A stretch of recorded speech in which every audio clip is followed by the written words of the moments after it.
editorial My Take for a moment. Is it time for President Trump to trim the agenda and, more importantly perhaps, stop with the tweets? Steve Forbes is here to react, Forbes Media Chairman and Editor-in-Chief. All right, simple question. Should he just lay off the Twitter account?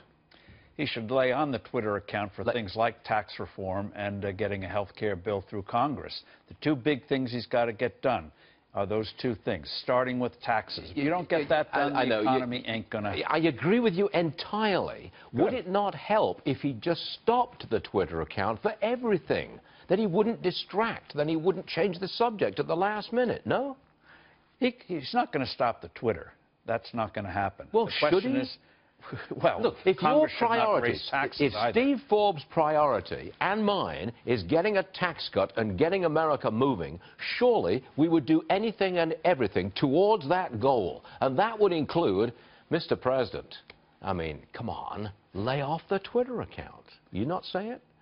Since he's not going to do it, the question is, focus on the two big things that are going to get this presidency be off to a highly successful start. He's done it on deregulation, a lot of stuff that doesn't get reported. No surprises beginning to happen because you can do it with inside the government. Even the Senate and Congress have passed a few deregulation measures, which had never happened before. But the key thing is on the taxes. Yes, and today, one of the things I hope they come out with that would just not be a rah-rah session is Paul Ryan finally dropping this idiotic 20% national border sales tax and focus on tax cuts. C-U-T-S, Paul, Mr. Speaker, cuts, not increases. Okay, but you think they're actually going to do that? I think the more and more prospect they realize that they could go down next year. We've talked about Samuel Johnson. The prospect of a hanging focuses the mind wonderfully.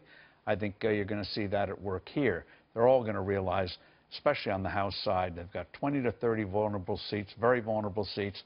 They're going down if they don't get this economy really booming. Okay, we hear you, Steve Forbes. Stay with us, please. I know you're here for the hour. Good stuff.